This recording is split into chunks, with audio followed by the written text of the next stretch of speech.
Hello everyone, this is Carson Long from Writing Theory, and this is kind of a different sort of setup than what you've seen before.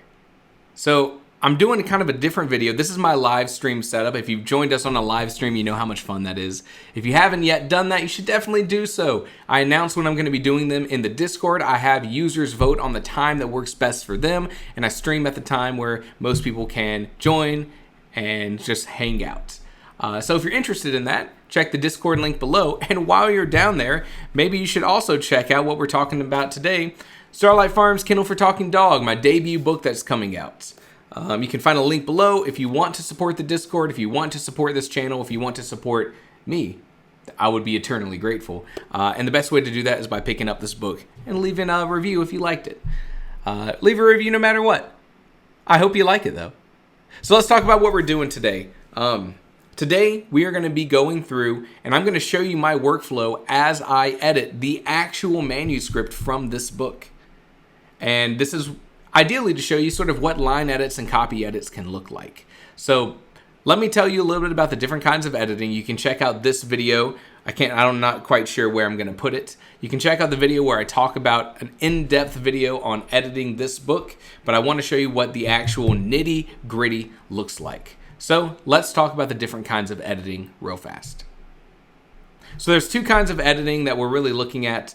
What we're doing today is what you've done after doing developmental editing. After you've read through your whole manuscript and said, I need to change this scene. I need to set up this payoff here so I can, do something big over here on this part of the book. And when you've made those big narrative changes, that's developmental editing. What we're doing today is line editing. This is where you go through and you say things like, I'm going to read every single sentence of my manuscript and make sure I don't have any spelling errors or grammar errors or any other silly mistakes that I would be embarrassed about when this manuscript comes out as a book like Starlight Farm's Kennel for Talking Dogs. Wow, how about that?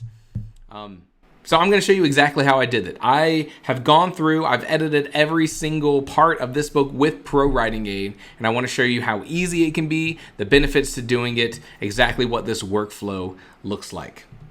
So I actually have my actual manuscript from my Scrivener file on the screen right here. And even more so, I've rolled back my manuscript from its final version back to how it was right when I finished my proto draft. So we're going to be able to see all the different kinds of mistakes that are present in my draft and how I would go about fixing them. Remember, this is after your developmental edit going in to your line edits. So let's get started. So I've installed the Everything desktop app from ProWritingAid. This lets you use the ProWritingAid editing tips anywhere that you can enter text on your computer. So whether you're writing in Scrivener, whether you're writing in Obsidian, whether you're writing in Microsoft Word or Google Docs, you can get all of that editing information no matter where. So I'm in Scrivener. I'm going to click over here into my file. And the first thing I want to point out is if you have Scrivener turned on for where you're getting your edits, you're going to see this yellow circle down here. If you want to do some more distraction-free writing, you can click on this little power sign next to it, and you can pause ProWritingAid or turn it off for this app or turn it off for a certain amount of time. All right, so whenever you start using this everywhere desktop app, and you want to get those editing tips, you can sort of get an unobtrusive view of all these editing tips, just like how you could with any of these old spell checkers, where you can see certain things are highlighted, and you can click on them and see why they're highlighted, decide what you want to do about them. But you can also click on this yellow circle and get an expanded view here, and you're going to get two important bits of information here. First, you're going to start using this Goals tab. And this is going to adjust your editing information based on the genre of writing that you're doing, and that's something you set up. So you can go to this drop down, whether or not you're writing a piece of academic, a paper for school, whether you're writing a business memo, or whether you're going to creative and fantasy and getting editing tips based on how fantasy stories are generally written. Your editing information you're going to get is going to change based on that.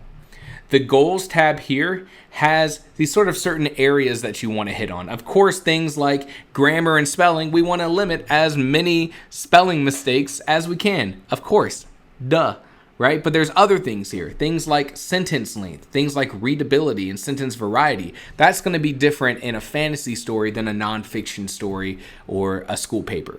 So choosing that genre is important to make sure that your style of writing is going to match what you want to get edited. Now we have two options. Now I can go through and I can start clicking on all of these different editing suggestions, right? Sometimes I'll get just an explanation for why this is underlined. This is passive voice.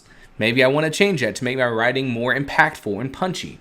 That would require sort of rewriting the entire sentence. On the other hand, there are some kinds of suggestions that there is a very easily solvable editing decision to make here. On the other hand is a redundant expression. If I want to remove that, I can just click here. If I want to disable this rule, if I want to ignore this, I have different options.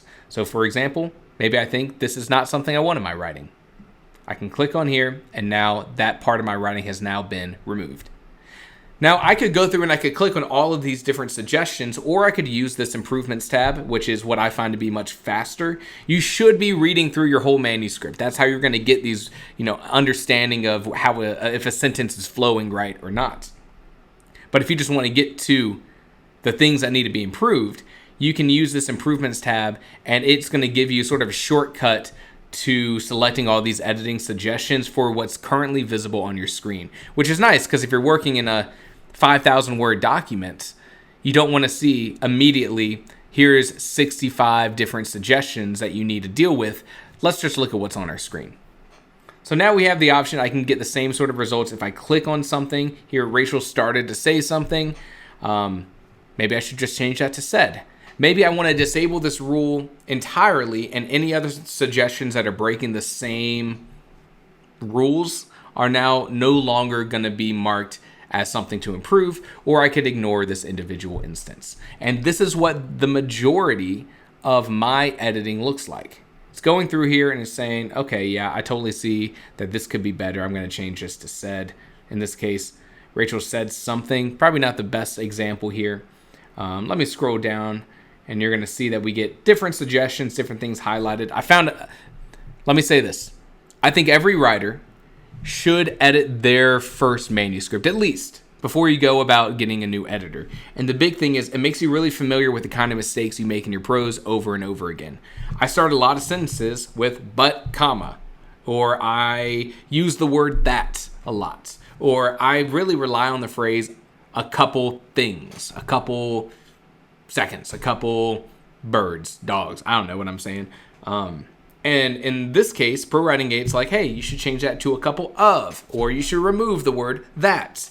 And that made me get a lot more familiar with my prose and learn from my mistakes. Because once you have to click on so many suggestions of removing the word that, it worms its way into your brain. And then it makes you consider, okay, well, when I'm writing my next book, I'm going to be much more aware of those common mistakes, and I'm going to be able to avoid them in the future. And that's what's happened as I'm working on my next book. This is line editing. At its most basic core, this is making sure that you are keeping your writing streamlined. There's going to be a lot of things that you see over here, things like style score and sentence length and readability and sentence variety. And you're given some goals here. It's up to you whether or not you think those goals are something that you really need to try to obtain. But I got to say, it is nice to have some sort of guidance on the kind of details you should focus on while you edit. That's really important.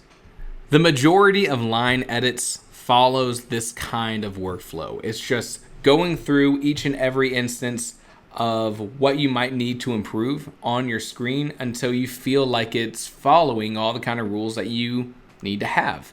You have some higher or like higher concept things being highlighted here. She was interrupted by a bark from Baguette. A bark from Baguette interrupted her. These are the kinds of things you got to consider. And if you were doing this without the right tools, first off, it would go so much slower. Second off, you need to have some sort of reference for how to do your edits, whether or not that's you holding a APA or MLA style book or some sort of resource that you're referencing for what you need to follow. There are standards that we're trying to achieve in our writing. And having a tool that's aware of these standards and applying them automatically saves me so much time from trying to do that myself. I don't know all of the grammar rules I need to follow. I misspell words. I'm human.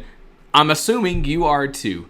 So use the tools that make your life easier. Check out ProWritingAid. You can find it in the link in the description below. You can use Writing Theory 10 for 10% off of your checkout. You can see exactly how it's helped me tighten up my book and how it can help you tighten up your book. I hope you like this. It's a different kind of video, but it is a look under the scenes of exactly what editing can look like. So I'm gonna cap off this video by finishing editing this this chapter here, and I'm just gonna play that at like 10 times speed, and you can see what it looks like. So bye, thank you for joining me, and I hope you like this little time lapse here, and have a great rest of the day. Goodbye.